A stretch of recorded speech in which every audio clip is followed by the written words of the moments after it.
Hello, hello, hello. Rise Up in Real Estate. Welcome back for another episode of Rise Up in Real Estate live stream. Real quickly, we got some great things to talk about today. I can't wait. I'm just excited. We got a couple of new things happening, but I wanted to share with you, if you're listening for the first time, where we are. We're in coastal North and South Carolina. Actually, Jennifer's not. Jennifer's in Raleigh, North Carolina, but we will introduce her appropriately in a few minutes. Good morning, Joey. Barbecue cooking winner extraordinaire. Glad you're here. We do this live stream today for 45 minutes is what I say, but in Tad's language, that means an hour.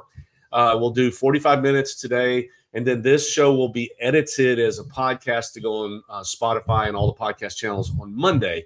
We don't know what it's going to be titled on Monday because I don't know what we're going to uncover today. I'm excited to find out. You guys know me well enough to know that I'm all about personal development and learning and growth. And when I met this young lady here at a mutual convention recently, I was very excited to hear what her story is. But before we go there, Jennifer, I'm coming to you in a few minutes. I'm just going to ask our Ashley, you look different.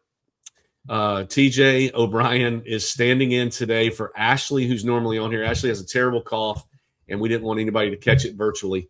So we gave her the day off. But TJ, welcome to the show, man. I'm glad to have you. Excited. I love it. Thanks for having me. One of my best friends in real life and just a genuine human being. TJ, catch me up a little bit on golf life in your world. You've got a little bit of he's an extraordinary golfer, as both of his boys are. But tell me, you've got something pretty exciting coming up, I think, in a couple of weeks, right? With a qualifier that you're going to give a shot, right? So my competitive juices are still flowing, and I'm gonna give it a shot this year to try to qualify for the U.S. Senior Open as an amateur. But I can't get rid of it. I'm thankful that golf is such a part of my life because it's hard. I can do it at work, like I still get competitive in what I do for a living, but at the same time, thankfully golf is something we can play forever. And until I don't know, kind of get rid of that urge to try and see if I can play with guys that are really good. I'm going to give it a shot. That's great. And you're playing pretty good right now, right? Yeah. I've been practicing, with the longer days. I get a couple hours in the evenings. That's all. Yeah. I don't know if you've been paying attention to sports. I know you and I have this crazy love for sports. I don't know if Jennifer hates sports or loves it, but we'll find this out. But I heard recently, I've been following Michael Jordan. Is now an IndyCar owner or NASCAR owner, and they've won 5 or 6 races now. I mean, he's like a legend in that arena. He also has won. He's got like a 90-foot yacht that fishing boat that he fishes on. He's won some of the big Marlin tournaments. So competitiveness doesn't go away. I mean, the guy was a world-class basketball player, decided to play professional baseball and made it. He could have done that too. So. Yeah. You're just like Michael Jordan. That's the way I would look at it, TJ. Oh, that's great. Very cool. I like that. Yeah, exciting. Lawton, what's going on in your world? I saw something that probably excited you yesterday. A couple sad things. Steve Kerr stepping down. Is that legit, or is that bad news? The head coach of the Golden State Warriors. I'm pretty sure it's legit. I'm all for it. You're ready to move on? Yeah, I think he's done his time. I think he's been successful. I think if the longer he stays, the worse he's going to look. So I think I think it's a good move. Yeah, he probably should have stepped down a year or two ago. I kind of felt that way with Brett Favre. Like when Brett Favre was getting towards the end of his career, everybody was like, Brett is so amazing. I was kind of new to the Packers. And I'm like, dude, he's really not that good. And they're like, he just kept playing when he should have bowed out. So But sometimes people like that can't bow out, like TJ was just saying. Yeah. They just don't know how not to do it, right? And I think Steve is aware of where he's at. But are you excited about the guy at Florida maybe being the next guy? I haven't heard a ton about this. I've been so locked in on Duke's transfer portal that I haven't paid a ton of attention to the Warriors right now, because the Warriors have been making me depressed for probably the past 6 months. So I've kind of kept them on the back burner. But I think that would be a good move in the right direction for sure. It's interesting you said Duke, because didn't they just sign a huge transfer portal guard from Wisconsin? Yeah, he was huge at Wisconsin. So we'll see what happens at Duke. But I'm excited about it. I think he's better than what we got. Transfer portal guy that averages more than 20 points, that's 6'8" or 6'9" as a guard. He does have all the ingredients. Let's see what happens at Duke, because they do have a different And I saw his interview, and he said, he's obviously an elite player, but he said, I'm doing this to win a championship. So I'm going to Duke to win the national championship. And I think it's just cool that a school has the reputation for that. And man, I'd be so happy if that would happen next year. I always pick my March Madness picks off of teams that have seniority in their guard positions, and Duke seems to never be in that position. So I'm happy to have somebody that's older than 19 years old playing point guard at some point. Yeah, it was cool. It was cool, TJ and Jennifer, this year when Duke lost. It was so sad. Lawton and I grew up in I worked at a golf course in Durham, Jennifer. I grew up in Raleigh. So we have something in common in that regard. But when they lost, I called Lawton. I said, what in the world? How does Duke always seem to lose? And he goes, it's not that big of a deal, not that big of a surprise, because they're always all freshmen.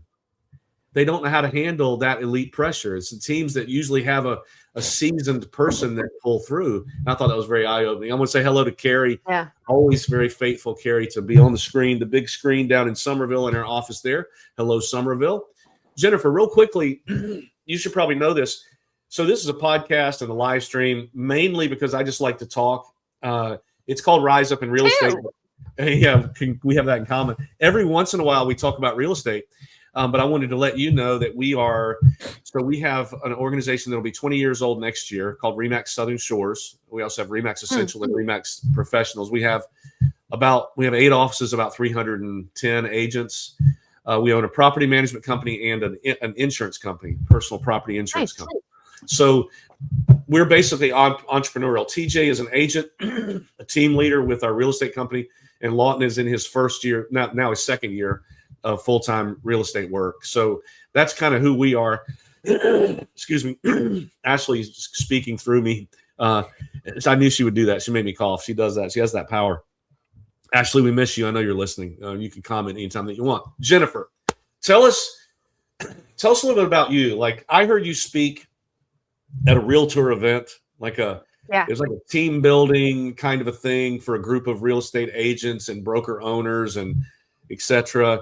And John Wood brought you in for a certain reason. Why did he bring you in? Like, what was the connection with you and John for you to be at that RE/MAX United event? I presented at the Rotary Club that John is a member of one morning, very early on a Wednesday.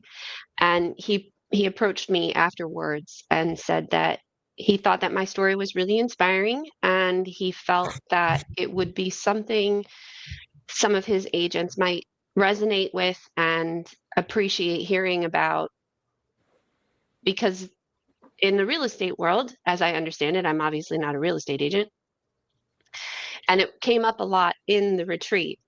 This is a lifestyle, and there are many hats, and we're juggling lots of things. And a lot of what I talk about focuses on my journey of learning how to do that without, completely crumbling onto the floor as a puddle.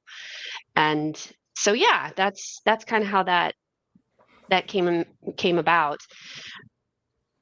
Holly Springs, the area that I live, which is just outside of Raleigh, North Carolina, has a really amazing small business community. And so it's a close-knit little thing, and you get into one space and you learn many people, and then you find connections really fast because it's just a really good small business environment for folks. And the Rotary Club is very active and takes good care of the small business owners in town and really supports their development and new businesses coming in. So that's kind of how that happened. That's great. I'm excited that you can't really, she's getting ready to talk about TJ in a minute. And Lawton, I guess you're old enough to have this conversation, but personal responsibility.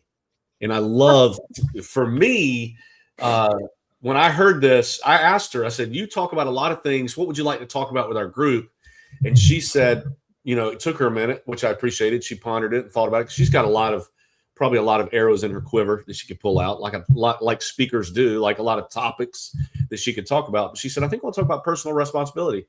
And I was like, nothing makes me happier but there's nothing that runs people off more when you promote. We're going to talk about personal responsibility because people don't want to take it. It just isn't something we want to talk about. But before we get to that, Jennifer, I want you to tell me your story briefly. Like, are you a wife and a mom? Do you do this as a hobby, and you work in a certain other field? Tell me your story, Yeah. Jennifer, briefly. Catch us up to speed. Yeah, so I'll be as brief as a speaker can be. I am a mom, divorced, so I'm a single mama. I have two kids who are now past child rearing age, traditional child rearing age. My oldest is just turned 21. We're going to Savannah to celebrate because I also had a birthday last week.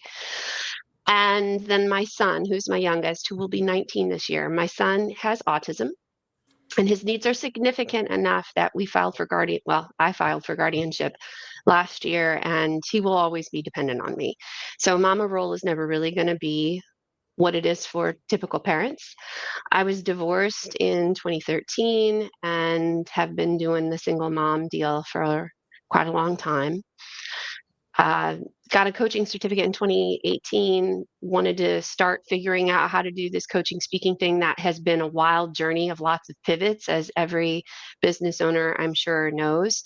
And right now, my 9 to 5, the folks that I love and take really good care of me is I'm a project manager at SAS Institute in Raleigh.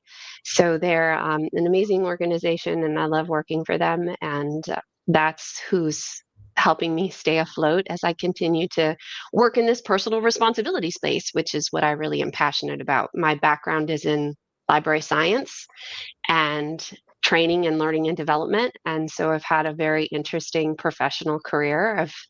We talked about getting bored. Yeah, I just kind of hopped all over the place like a pinball machine. With as soon as somebody said, "Hey, do you want to try this?" I'm like, "That sounds great. Let's try it."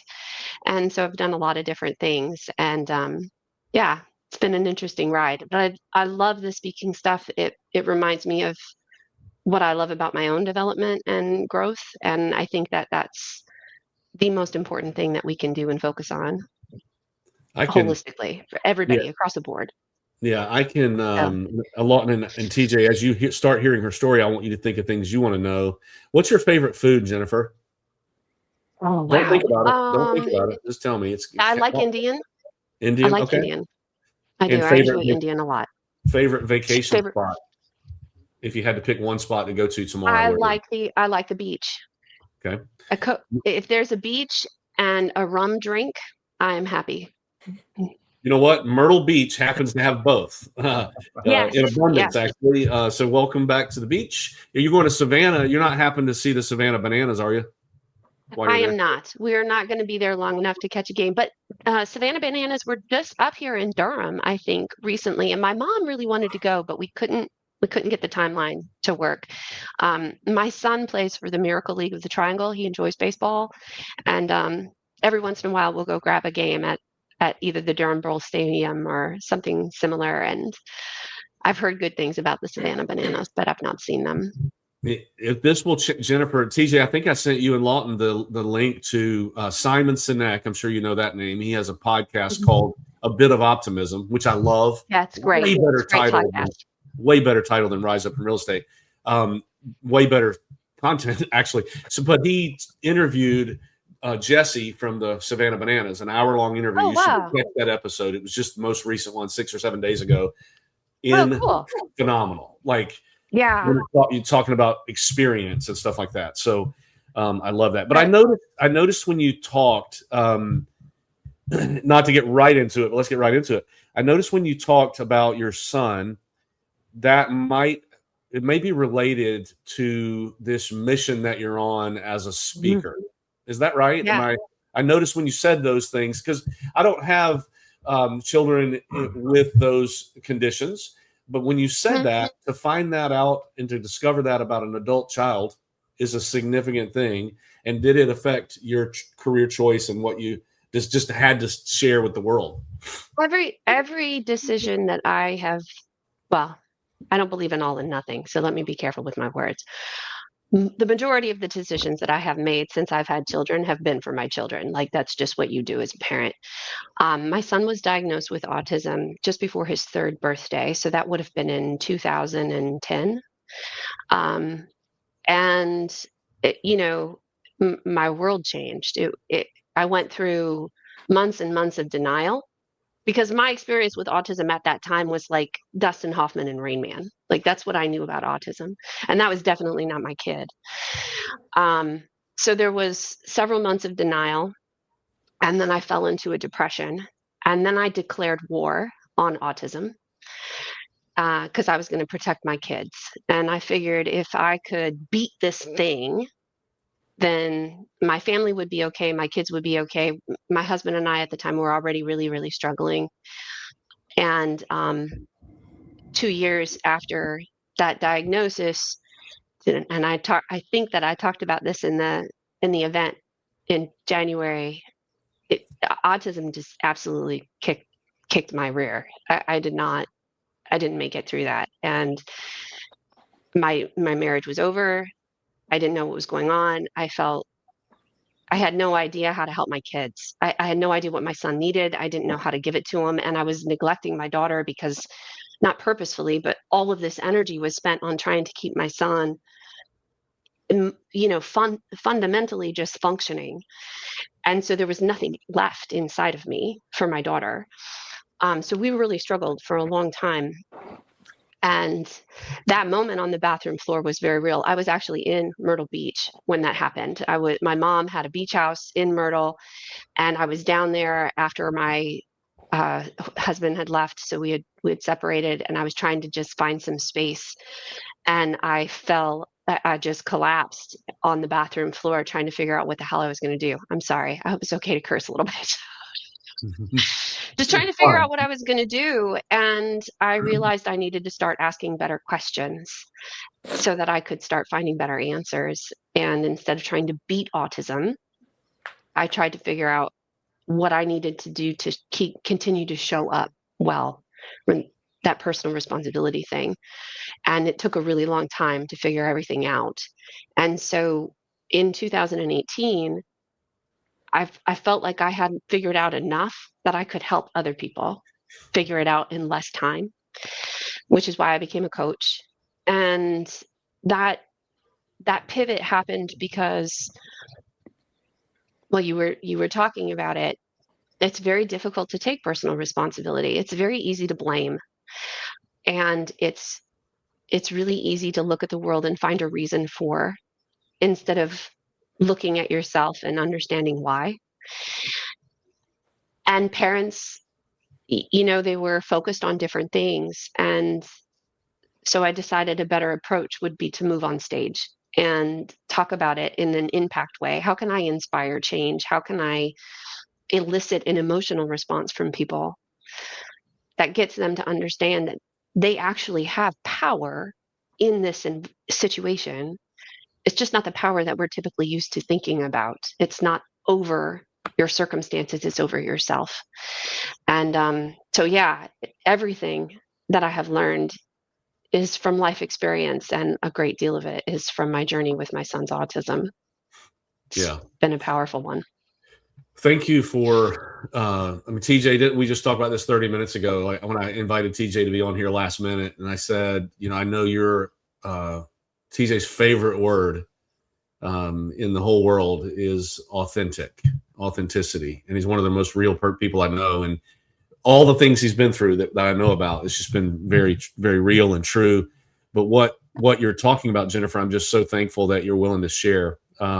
What impressed me about the way you talk about it, I can tell this is not an act. You're speaking from experience. And you said the word, which I thought was fascinating.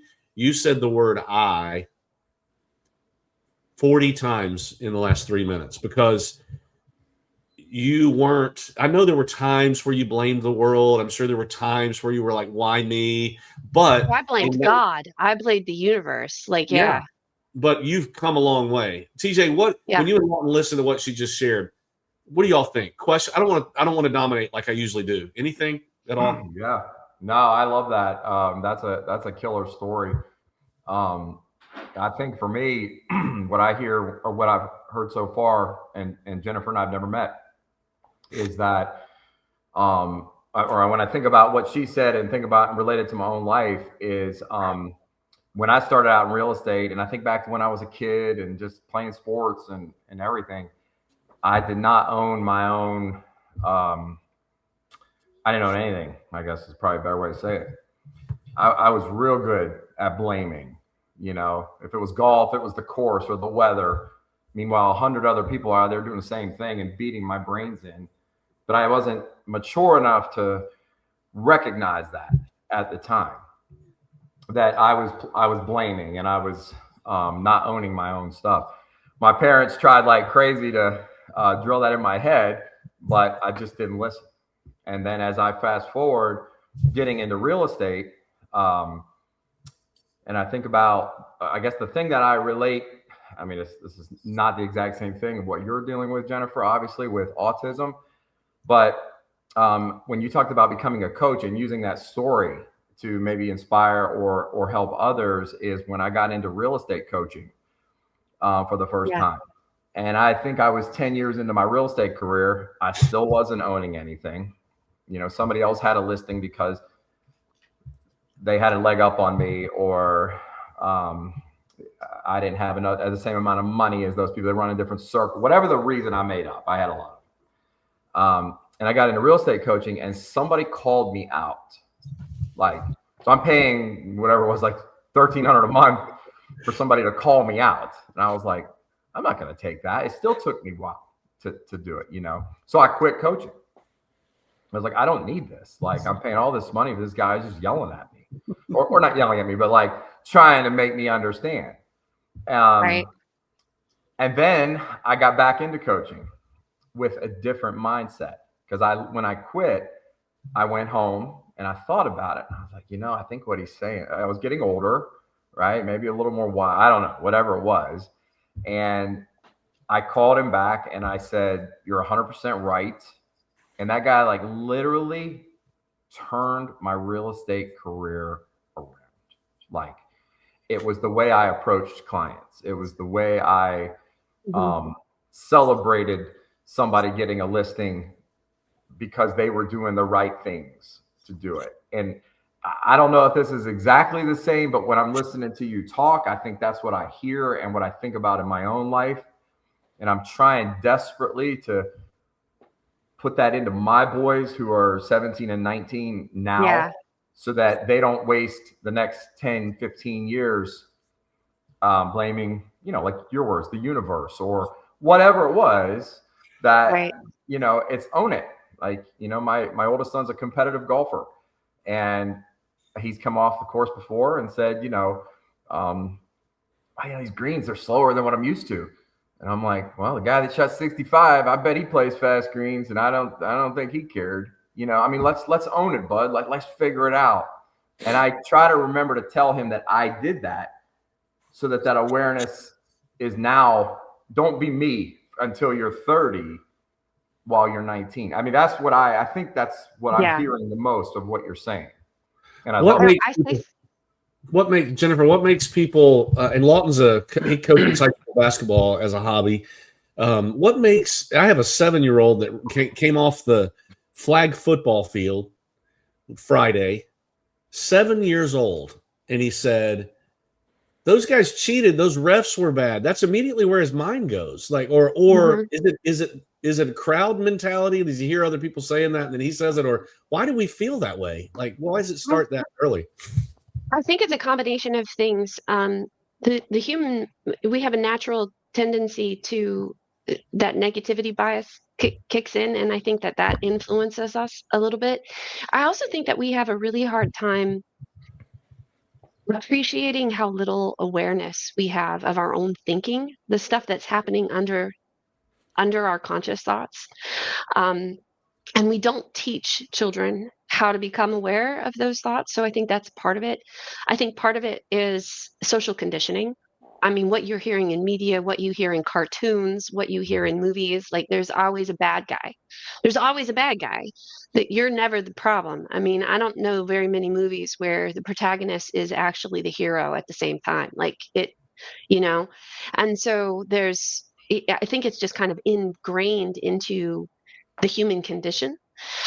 And I certainly tried to coach my daughter through that as well. And I have found the most powerful question to ask people, anybody, children, adults, it doesn't matter, when they give the reason why, the excuse, the justification. We are masterful justifiers. It's amazing.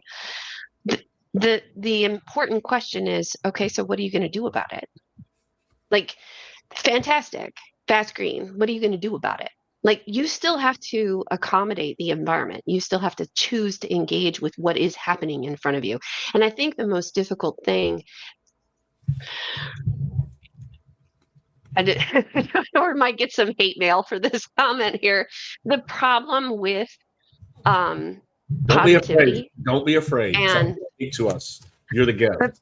the challenge with the positivity that happens in media right now and this "you can do anything" attitude is that I think it has the effect of making people believe that they can make the outside world different. I mean, that was definitely how I approached my son's autism. I was like, I can do anything. I just need to put forth the right energy and the right effort. And as long as I'm diligent and I work hard, I'm going to achieve my goal. You can't stop me from achieving my goal. I can't stop my child from having autism. That's not real. That doesn't go away. And I think we miss what we actually have. I mean, there are limits in the world, and nobody likes to hear that. Nobody wants to, I mean, my son has limits. There will be things he cannot do. There are things you can't do. And that's not a popular phrase, but it's freeing because when you realize your limit, it brings you back into control with the stuff that you actually can do. And frequently the conversation I would have with my daughter was, you have two choices. You can make it better or you can make it worse. You decide. God, she was angry at me telling her that, but man, I mean, it's true. I love that, and I'm going to use that this Friday because I know we're going to get our brains beat out again. And when Arthur comes off the field, he's not going to say I did this. He's going to say they did this, and I'm going to say, what are you going to do about it? I love that. Yeah. That's a great. TJ, I've done this. Will be like 100, 200 episodes we've done of this podcast, and it's 200 podcasts in a row that the guest that I have is smarter than me again. Jennifer she's saying a lot of high level stuff. And I love this challenge of recognizing, because I'm not a guy that thinks about limits very much. Like I would be the guy who says, let's go kick its butt. I love the idea though of realistic limits. My problem is I think most people, like, I don't love everything about David Goggins, but he says you recognize 40% of your potential if you're normal. Yeah. And so I think most people, they limit themselves too much, maybe. But in a situation like yours, the hand that you were dealt, you had to come to grips with that. Lawton, what do you got any ideas up there? Like, what if those guys I sat behind the bench and watched you coach this year, and I heard the guys come off the floor, and it was never them. Very rarely did guys say, I'm just shooting bad. What do you think about this whole personal responsibility thing, and how do you use this in your life in action? Yeah, I mean, I think, of course, very rarely someone was, hey, that was my fault. It's usually in basketball, it's the refs. It's the other team did something they shouldn't have been allowed to do. Someone else on our team did something wrong. And I mean, by a long shot, our best player had a struggle with that all year. And it was just dividing our team. And it was like everyone knew this is what was coming. It was not going to be his fault. And there was rare times where he came off the court, or he came to a huddle, and he did take accountability. And he's a sophomore; like he hasn't been taught this a ton, but he took accountability. And it's like everyone on our team was like totally changed. Like it shocked the team at first, but then it was like a new energy. But I listen to Gary Vee a lot. Not saying that everything he says is super all the way the best in some ways, but the idea kind of we're talking about, like he says the 8th place trophies have really messed up our world. And I think that's really cool because it's the idea that I don't have kids, but younger generations have been told you can do anything you set your mind to, or you know what, it's all right. You got beat on the golf course or on the football field. It's okay. Like there's no losing. There's just learning. Like, no, you lost. You're worse than them. Or like, no, you, like me, like if so in my head, it would have been, okay, I'm thinking I'm going to play college basketball. I'm going to keep playing. And like, maybe if I go to a school you can't pronounce and have never heard of, but like I had to have that reality. I'm 6'2" on a good day, not the most athletic. My limit is I'm not going to go play college basketball probably where I want to. So I think that whole mindset of like, there's a big balance between empowering people and also the reality of you do have limits. We're faulted human beings. There's going to be those limits. So I think that's been really, I like hearing that, like the 8th place trophies idea has really messed up our, I guess, children. I don't have them, but I could see that. Well, what's interesting about that is there are some psychologists who say that the most well-adjusted individuals are the ones who can comfortably handle ambiguity. And this idea that both truths can be real depending on the circumstances. And I think that that's what messes people up. I was having a conversation with a friend several months ago, and we were talking about something similar. And I'm like, I am all about pushing yourself. Push, push, push. Find your limit. You can't find your limit if you set the bar too low. Push yourself, overextend, find the cliff. I am all about it. Live hard. And you know what? Sometimes the answer is no. And we were talking about it in terms of, there's just this rawness. The first time I got involved and interested in personal development and leadership stuff, it was the late 90s. And there was this, it was almost like what I call now corporate speak. Like we're gonna put glitter on this really bad, nasty thing that nobody wants to talk about and present it to you as if it could be a good thing. Like a challenge is an opportunity. Now, I'm not saying that that's not true. A challenge is an opportunity. And sometimes it also sucks. And when you can't admit what's real, you pull all of your power away from yourself. The one thing that you have control of, you're now no longer giving yourself the opportunity to take control of, because you are lying to yourself to make yourself feel more comfortable about what's really happening. And when you do that, you can't take effective action. And the only power you have is the action you decide to take in a minute. And Viktor Frankl in Man's Search for Meaning, between a response and a stimulation, there's a pause. And the pause is the thing that nobody can take away from you. And that's where all your power is. It's a great book, and we forget that we are in charge of our response. And the response is everything, and sometimes the response is, that's not possible for me. And it sucks. And it hurts a lot. I think that's why people don't do it, because it's very painful. There was nothing more painful than me coming to terms with the fact that my child wasn't going to go to college. My child isn't capable of learning how to drive a car. That's painful. Nobody wants to feel it. And I think that's why people struggle with accepting those limits, because it's not comfortable. And we've been fed this lie that we can do any and all things. And you can do a lot, push yourself, but you can't, the cheat is dead. It's over. Sometimes it's no. Yeah. So a couple things, TJ, this has nothing to do with your attempt to get in the U.S. Senior Open, because you have no limits. You go get it. You go get it, man. You don't know where your limit is yet. It might not be. And I remember sitting down with Lawton when he was in 8th grade, and he's going to this brand new school to see how good he could get in basketball. And I remember talking to TJ about it. And the coach asked Lawton, like, what's the end goal for you as an 8th grader? What do you want? And he said, I want to play at Duke. And everybody in the room probably went, that's never going to happen, except for Lawton. And what it did was it pushed him to get as good as he could get within his limitations. Right. He didn't go to Duke. And he had to deal with that at some point. He had that conversation with himself. But I wanted to ask you, Jennifer, you just said, like, how do you come to grips with those things? Are you just living in this constant state of having to remind yourself, my son can't drive, will never be able to drive? How do you finally, do you accept it, quote unquote, or do you just live with it? Or how do you get to that point when you find those limits that you can't? What has been helpful for me is really understanding how the human mind works.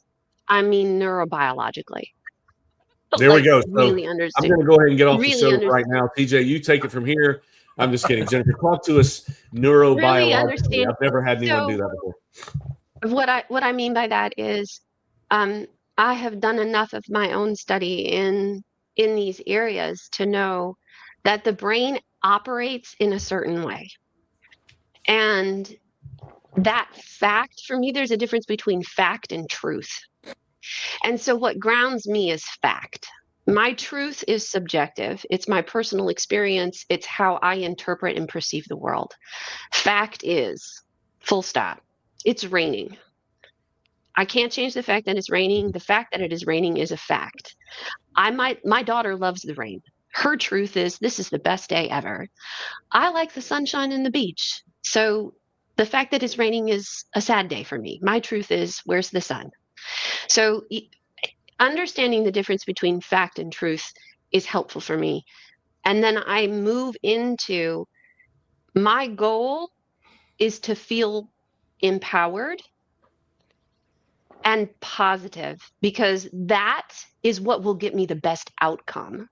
That's just the way the brain works. If I'm empowered and I have hope or positivity around opportunity, I will make decisions and respond and engage with the world in a way that gets me as much of what I want as possible. And so then it becomes a point of, does thinking about my son not being able to drive when he's 16 empower me or disempower me? It's disempowering, because it puts me in a spiral. I do all of this cognitive stuff in my head. I'm grocery listing. I'm telling myself untruths. I'm focused on the wrong thing.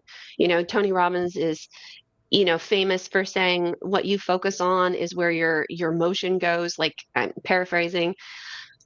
Is it helpful for me to think about that? It's not. So literally, that's when I know, okay, I'm done processing this now. It's no longer helpful for me to sit in this. I'm going to put it on a shelf and I'm going to switch my attention to something else, because that's the only thing that's going to get me to where I want to go, because I don't want to be sad and miserable on my bathroom floor. I want to be engaged and vibrant and pushing myself. Yes, go work that PGA, TJ. Like, you can do all things, right? Like, have the big, hairy, audacious goal and push for it, because you don't know your limit until you try. Like you said, Lawton, you got really great trying to get to this ambitious goal. And that's what we should be doing. I believe that fully. But we have to own our part in what it takes and understand what's fact versus what's our truth. And trust when our truth is serving us and when it isn't. And the story that you tell yourself, it's not serving you, you need to let it go. So go ahead, TJ. I want to have like a one-on-one call with Jennifer, like for like 4 hours. Like, just, this is, I'm here for it. Let's do it. Yeah. I mean, I love, I spend a lot of time in personal development in my car. I am a massive Tony Robbins fan. Yeah. So when you reference that, and I think about what you said just a minute earlier about when you were talking with your daughter, does it make it worse? Does it make it better? And then talking about personal responsibility. And so everything that you're talking about, whenever I listen to somebody like you, the two things I think of are my personal business with real estate as a team leader, and trying to help them grow. And then the other thing would be anything I can do with my kids. But when you said the word freeing is very freeing. I hope I'm not messing this up, but you said it's freeing to own it or and I remember the day, I couldn't tell you the exact day, but I remember this switch happening when I came back to real estate coaching and opened my mind. And I remember, like, I would take a list. I'm going to reference real quick on a real estate side. Like, I'd take a listing. I knew it was overpriced from the start. And that is a constant recipe for a disastrous 6 months with your seller, because you sort of let them guide you, whatever, right?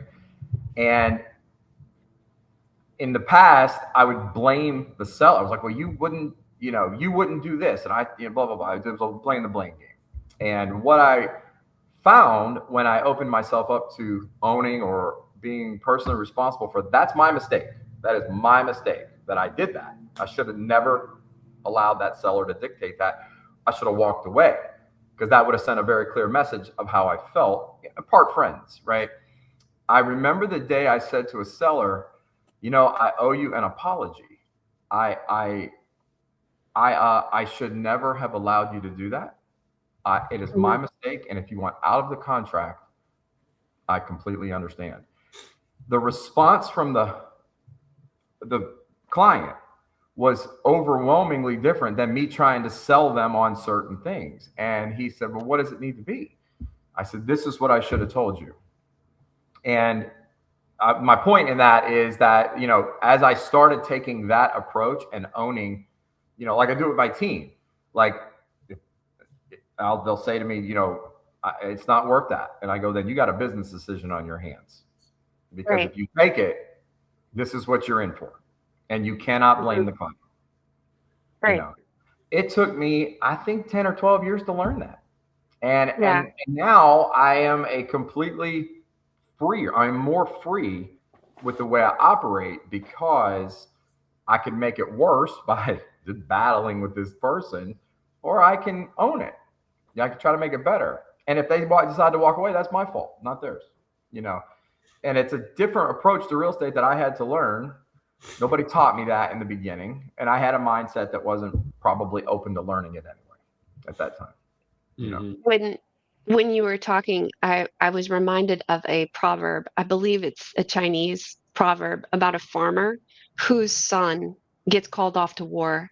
And we don't have time for me to give the whole proverb, but basically what happens is all of these circumstances keep happening and they alternate. It's a positive event and then a negative event, a positive event, a negative event to this farmer and his son's experience as he goes off to war for the country. And every time the community comes to him and says, oh, what a great thing, or, oh, that's so hard, so sorry for you, the farmer's response is, well, we'll see.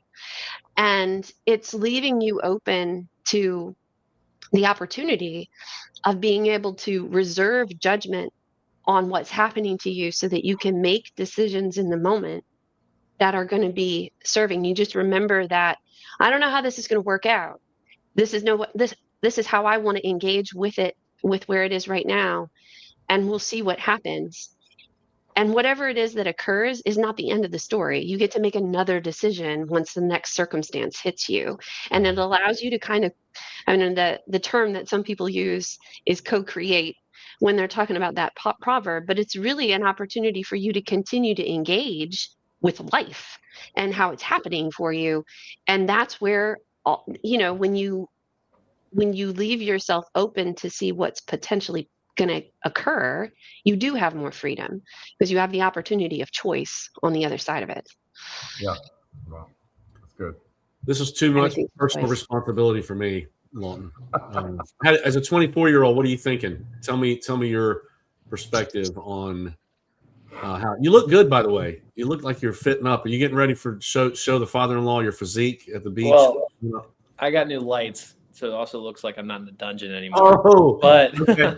I need those lights for this chin. So send it my way. Yeah, I got the same chin. No, I mean, you're welcome. Everything. I'm just taking it all in. Everything that everyone's saying that it took them several years to learn, I'm trying to take it in so it doesn't take me as many years. Because I have a seller that I'm in a very similar situation with, and it's a different perspective to put on it. So that's cool to think about. Yeah. Jennifer, tell me, I don't want to forget this. I got so many questions for you. This always happens to me. This is why we can't do it in 45 minutes. 4 hours later, we're good. Now go ahead. Sorry. Yeah. I don't know how much it costs to spend 4 hours with you, but TJ can afford it. So whatever you charge is fine. He's a great. I wanted to say, I didn't mention this. Thank you, Brooke, for being on the show. Beautiful family, by the way. I see your picture there. I'm glad you were here. Talk to us a little bit about your business. Like, how can we help you? What do you do? I mean, I see a speaker trophy in the back, and you've talked about coaching. Yeah. But be specific with who you are in this space and how we can help you build a business if that's possible. It's a storytelling competition. So it's on in my the presentation, the story that I told is actually on YouTube. So if anybody's interested, they can go check it out. Consider Jennifer. My business. Yeah, I am. Well, I'm passionate about helping people own their stuff. And that's what my journey through all of this has been about, is trying to figure out where's my lane and where do I resonate in spaces, where can I provide the most impact in people understanding how to own their stuff. And so I offer keynotes and workshops built around that. I do team trainings on how to be a leader and create opportunities for your team to engage. I work with individual contributors on how to engage and take responsibility for your experience in your life at work and at home. I really loved the Remax talk. It was great energy, and so many people in that room were fully there. It's funny, when you're on stage, you can tell when the audience is with you. Mm-hmm. And everybody was with me. And I'm looking to move into more of those spaces where people are having to balance work and life, sometimes on one hand, and don't know how to do that and stay positive, stay joyful, stay engaged without getting to the end of the day and just feeling you had a video recently, Tad, that I was listening to about disconnection, and are you feeling disconnected? And you gave these 3 ways, like go for a walk, spend time with friends or family was one of them, like that kind of thing. That's a silent symptom that people don't realize. That means something's not right. Like if you get to the end of your day and you feel empty, there's something that you can do that will make it better. That's not how life is supposed to be lived. Not everyone feels that way. That's not what we're designed to feel like at 7:30 at night. I want to help people re-plug into that so they can recognize, however long you're on the planet, it can be a good ride, even if some of the parts are valleys before you go over the cliff. Oh, thank you, Ashley. Ashley, I'm glad you've been on here, because TJ and I both have been coughing. Thank you for that. You know what I love, Jennifer? So I'm a big proponent of where you've been is where you should help others go, kind of, from experiences and things of that nature. And what I love about you is your story is authentic. Like you are giving back from a position of where you've been and what you've learned and are learning. And I can hear it in your voice. You're still learning it. Like when you spoke to us in Raleigh, like you had to, you even told me the other day, I gotta be at the I think you said the bus stop at 2 for my son. And, it's a thing. So when you are standing on a stage or you're doing one-on-one coaching or you're writing material, there's a saying out there that those who can't teach or those who can't coach, like all my real estate agent friends, a lot of them that can't sell real estate decide they're going to go coach it, because you can hide behind this veneer of, hey, go do this, go do that. I never really did all of these things, but go do it. And it's very empty. Your connection between your story and what you're trying to contribute is real, and I love that. Like I can see it, and it's backed up by real data. Like I can tell you've studied this, you've dug in. You might have dug in the beginning to let's kick autism's butt, but now you've dug into how can we exist in the midst of all of these facts that we have to deal with. It's interesting, when I got up off the bathroom floor, when I had my come to Jesus moment in Myrtle Beach, I had done all of it. I mean, I was reading research, like primary research being done in the field on autism and all of this stuff. And I got up off the floor and I started reading primary research on how to be happy. There's a whole field of psychology that's focused on how do we be happy. So much of psychology is about pathology and what's broken. But there is a whole field of psychology, and all they do is try to figure out what happy people are doing that make them feel good. And those were the better questions I started asking. So really cool. Lots of stuff. I mean, that is, and by the way, You're not the only one that has had a bathroom moment in Myrtle Beach on the floor. Just I am certain of it. there's some probably happening right now. Right now, to be fair, we were talking about authenticity and being real, and I'm about that. Like that never ends. I think people feel like they're going to arrive and stuff's not going to be painful anymore. That's not real. I mean, you talk about being real and adjusting to limits. You are always going to have moments in your life where you want to hit the floor.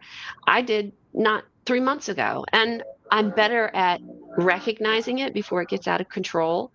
I respond to it and can move through it faster because I've been practiced in it. But you still hit valleys like that's just part of life. There's no exit ramp for that, unfortunately. Right. Yeah. Who's got some dental work being done in the background, or a landscaper that just showed up? Somebody? Is that CJ? I figured. It sounds like somebody's like, you might want to go get that guy's drilling through the bricks on the side of your house. It sounds like a construction site around here. No, that's great. So I think need to get one of these headsets. I can't hear anything. It cancels it out. I didn't even see you had the headset on. That's pretty slick. Yeah. I did a video this morning, ironically, on I called it the toothpaste tube theorem. It just hit me on the way to work that when you squeeze a toothpaste tube, you get out what you expect to get out of it, right? The toothpaste pops right out. But when we get squeezed, it's interesting to me what comes out. And it's related to, in my opinion, what you just said, Jennifer, what you have put in you. Yeah. In order to be able to respond appropriately. Like I was driving to work this morning. This is a true story. And there was a little fender bender in front of me. Two people, one guy on the right side of me and one guy behind me, beat their horn, started laying on their horn. And I'm like, how rude. Somebody just had a fender bender and they're holding up traffic for a minute because they got to get their disabled cars off the road, but somebody's laying on their horn. Turns out the guy behind me was being rude. Like I don't know, maybe he had his wife's in labor in the passenger seat. Doubt it, but he was being rude. I found out. But the guy beside me, you know what he was trying to do? He was trying to get over to help. He wanted to get in front of me, trying to get my attention to let him in front of me. So he actually did. He got in front of me, got out of his car, put his hazard lights on, put his hood of the car up like you're supposed to, and he pushed both cars off the road. Yeah. Well, both those guys were squeezed. Different stuff came out. Like, yeah, one of them reacted in negativity and anger and heartbreak. And I don't know what his facts are that make him react that way. It's not fair of me to judge. The other guy, when he was squeezed, something different came out. And I think that's what you're saying. It, in a way, this self-development discovery that we do on a regular basis, I think it happens in quiet. I think it happens with what you read, what you listen to. The input makes a difference. Where you've been, what you've experienced, your genetics, all of it. But we work on making ourselves able to, in my opinion, be better humans, better responders when something actually happens to us, because things are going to happen. Lawton had to. I remember your coach telling you, Lawton, when you were playing, there's going to be a day where all of us, LeBron James included, are going to walk over the baseline for the last time. Or TJ, your son, you're finally going to walk off the golf course for the last time competitively. You got to be ready. Or when those moments happen, you have to be filled with the right things. And I can tell, Jennifer, you are one that I want to hang out with more. Like, I want to ask you this. Consider Jennifer. What does that mean? I'm intrigued by that. So I just missed the ability to grab the Gmail account, Jennifer Meyer. Like, I was there when Gmail got started, and I was like 300 people too late or something. So I couldn't use that as my email address. And I was a professional at the time, and I didn't want to put numbers at the end of my name. And at the time, my only thought was, how do I create a professional email for employers? And I thought, well, consider me. I'm the perfect candidate for you. Consider me. What's interesting is that since then, my relationship with that word has really become very profound, because that's the thing we don't do. We never hit pause. I've heard you say this too, Tad. We've never hit pause long enough to take just a half a minute to consider what's going on. How am I feeling? Is this good for me? What might be the outcome? How can I do this better? Like, there's no moment where we're actually just sitting for a moment to evaluate anything. And when we don't do that, we don't get great results. And so I held on to that name when I decided to start the business because it's a lot of what has helped me. It's like the first step. Before you can do anything, you just have to sit and consider your life, be on purpose. And that's my through line for my business. And I just think it's the missing step. I love that. Are you coached by Darren Hardy? Do you do Darren Hardy stuff at all? Do you know who that is? I don't. No. You said things that are literally directly from what he teaches. So it's interesting. Oh. Ashley's on the show. She's our co-host. Ashley, remember Jennifer. Consider Jennifer. Ashley's the one that picks our speakers for our quarterly meeting. I think she'd be a fantastic addition to one of our shows. Sue O'Shea, I'm glad you're here. You're always here, Sue. You're amazing. You're with clients, probably riding down the road, listening to this. So if somebody wanted to find you, Jennifer, that would be the way to do. You Google Consider Jennifer, or put Consider Jennifer on YouTube or on social. If you put in Consider Jennifer, and you could even do it on AI, I've tested it, you will find me. I'm Consider Jennifer on every platform. My website is considerjennifer.com. YouTube, Instagram, Facebook, LinkedIn. LinkedIn is the platform that I am the most active on, but there's content everywhere. That's amazing. Well, you guys got anything to share before we hop off of here? I want to stay loyal to my 45 minutes, 56 minutes in.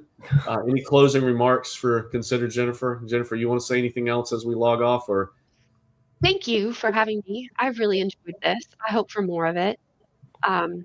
So thank you. Yeah, I appreciate you being willing to share. This is what life's about, right, TJ? Right, Lawton? I mean, when you cross paths with someone, when Lawton and I heard Jennifer at the thing, the first thing I thought is, let's bring her on the show, let some more people hear her story. Because if life's not about hearing each other's stories and figuring out how to get involved in each other's stories in order to make the world a more harmonious place, a more understood place, a more considered place, a more connected place, I don't know what we're doing this for. That's my opinion. But TJ, I appreciate you. I know you've resonated with a lot of this. I appreciate you being here last minute. Thanks for coming on. You got last minute. I loved it. I love everything you had to say, Jennifer. I think it's resonates with me in life and business, and maybe also remembering this is the last thing I'll say because it's on my mind, like the forefront of my mind, is to give people a little grace sometimes as well, because you don't know what they're going through. When just like the car example, if I had talked to Jennifer during that moment in Myrtle Beach, the response may have it may have been a little different. I've been in one of those moments myself. Ted was my personal coach through much of it, and so without that connection and those just authenticity, I wouldn't have made it. I love it. Yeah. Lawton, anything else for you? Well, I was just going to tell Ashley, it's glaringly obvious what's different about this episode if this is the best one. Ashley. So, is that a compliment for me? Because thank you. Yes, absolutely. No, but I appreciate all the stuff you've shared. I've got some notes that are definitely I wouldn't have known otherwise. So I appreciate it very much. Oh, thank you. I appreciate that. Truly, anybody, I really enjoy this. The juice of this is connecting in spaces like this, not necessarily on live on YouTube, but connecting real authentically with people and building relationships. That's a core value for me. So please feel free to continue to reach out. We can do virtual coffees. I'm good. 4-hour-long coffees. It'll be great. TJ, Let's do it. Let's do it, TJ. There you have it. So Rise Up. I don't know what I'm talking about. I'm trying to get done in 30 seconds before 60 minutes hits. Rise Up in Real Estate. Thank you for being here today for this live stream. Remember, this show will be on all your podcast favorite channels next Monday. Jennifer, thank you. I will send you all the collaterals for this for your marketing once it's edited so you can use it. Feel free to use any of the want to turn any of this to shorts or whatever for your platforms. You're welcome to do that. But thanks for sharing your story today, Jennifer. Thanks, Lawton and TJ, for being here. We'll talk to you guys soon. Thank you. Bye.